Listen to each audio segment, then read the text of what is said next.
Hello, my name is Terence and welcome to Building Blocks English.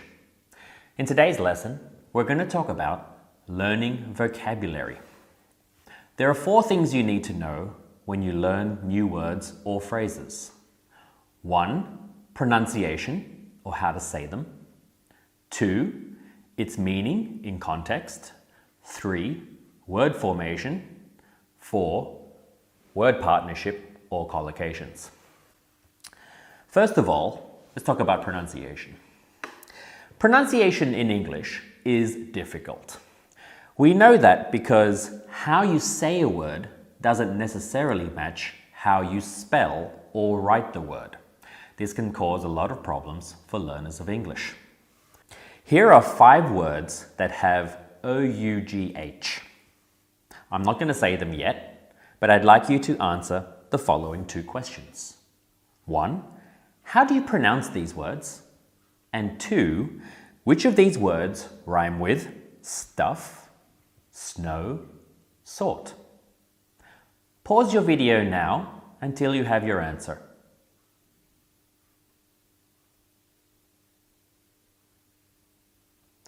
So, how do you pronounce these words? Let's start with the first one. Bought, through, rough, though, drought. And which one rhymes with stuff? That would be rough.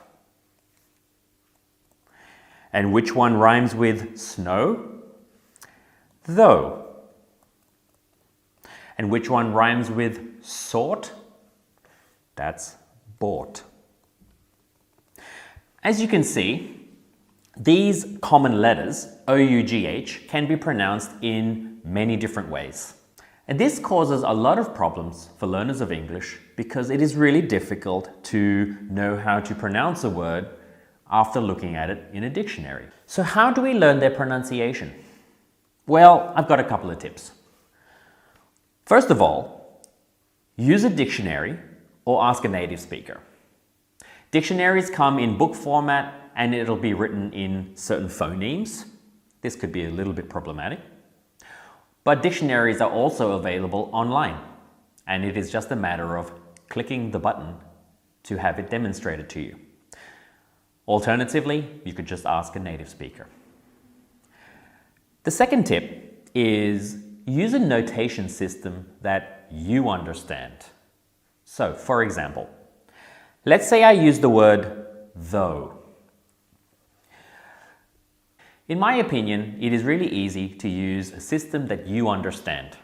So if we use the word though, I would just write down a word that rhymes with though that you know really well. So this could be something like so.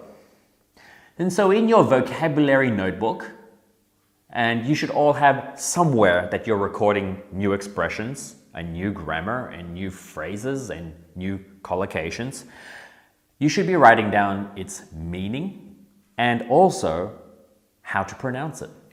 So a simple way is using a similar word that you do know really well, like so. So is a word that I doubt you mispronounce at all.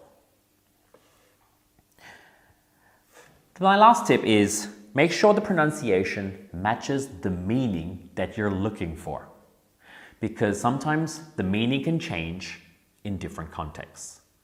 And that leads me to my next point. Meaning in context. When you learn words from books or television or even other people, make sure you find the correct meaning of the word in the dictionary that matches the original context. For example, here is a word spelled S-O-W. How many meanings of this word do you know? Pause the video until you have an answer.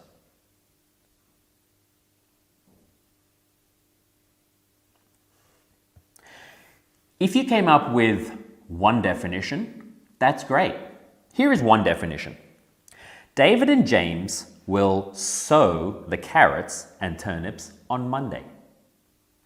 This is a verb, to sow something. It has the meaning of put seeds in the ground so that a plant will grow. There's also another definition. Congratulations if you got another one. That sow has won several awards at the National Agricultural Festival. Here, sow is a noun. It means an adult female pig. You can see here that the pronunciation of both of these words, which are spelt the same, are totally different. The first word, which is the verb, is pronounced so. So if you use the notation system that you understand, you could write something like so, like that.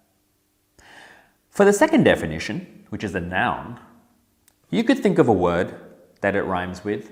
So for example, cow. Cow rhymes with sow. I doubt very much that you mispronounced the word cow. Now, for some of you very, very keen students, there is another meaning of SOW, but you can find that one in the dictionary yourself. Third, word formation. When you look up a word in the dictionary, you will find out if the word is a noun, a verb, an adjective, or an adverb. Here's a good tip.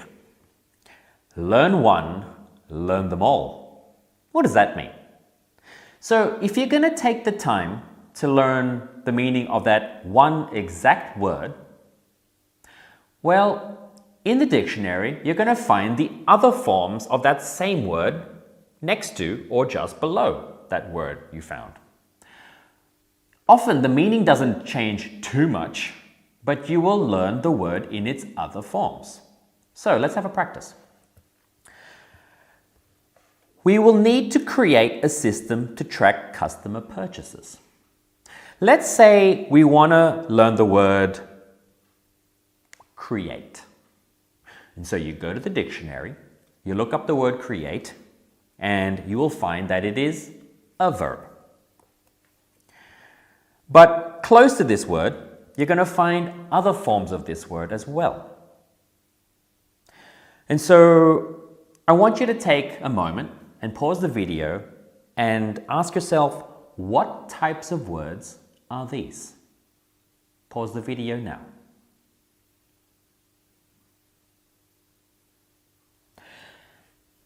We know that the first word is create. The second word is creation. This is a noun. The third word is creative.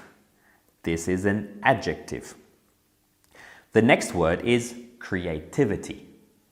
This is the abstract noun of the adjective creative. And the last word is creator. This is what we call the noun person. How did you go? So how does knowing the different forms of words help? Well, because each word is used differently in a sentence, you will be exposed to and encouraged to create different types of sentences. This will expand your range of expressions at the same time as building your vocabulary. Let's have a look at an example. Let's go back to create. So, the first sentence, we will need to create a system to track customer purchases. This is in the verb position of the sentence. This job requires creativity and a sense of humor.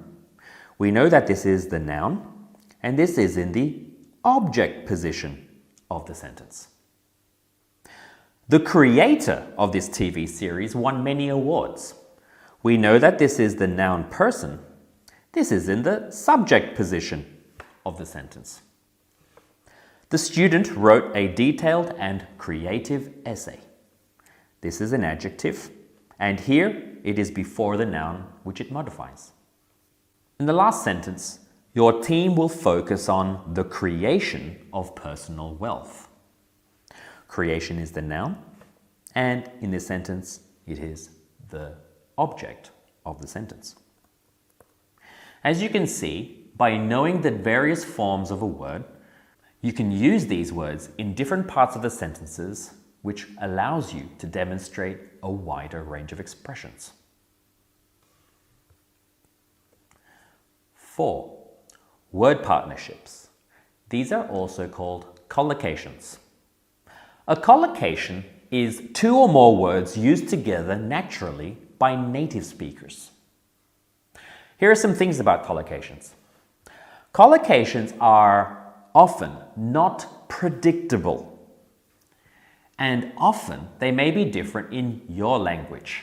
So sometimes it's not possible to simply translate it from your language into English because we just use it differently.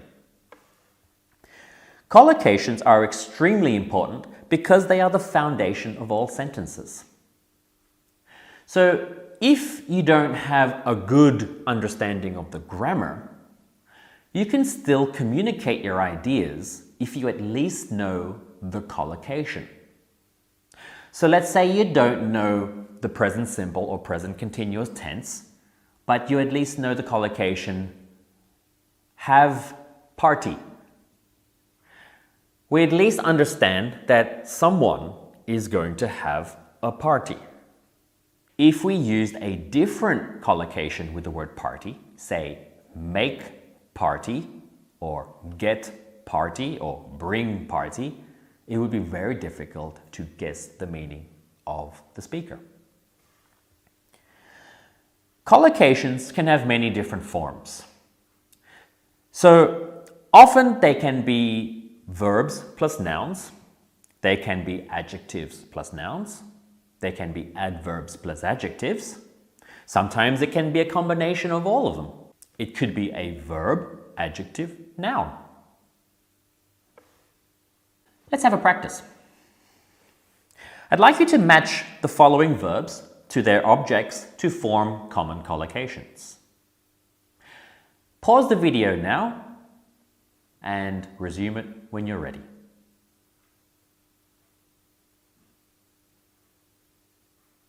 How did you go? So let's have a look at the answers. So the first collocation with make is make a difference. Have a party. Take a shower. Do a crime. Play a role.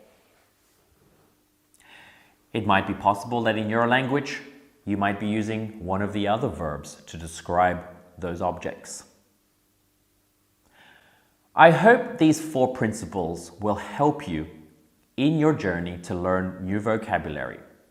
It is my belief that vocabulary is one of the most difficult aspects of learning any language, and in particular in English, because English has a huge number of words. Also, how do you know if you really know a word? You don't really know a word unless you know these 4 aspects. 1, its pronunciation, and similarly the way you spell it. 2, its meaning, and specifically the meaning that you want to use in a specific context. 3, what are all the forms of that word? And 4, its collocation. If you don't know one of these things, then you don't know a word properly. Think about this next time you write something down in your vocabulary notebook. Thank you very much for watching this lesson. In our next video on vocabulary, I'll give you some tips about how you can memorize the vocabulary that you've just learned. Thanks for watching, everyone, and I hope to see you soon. Goodbye.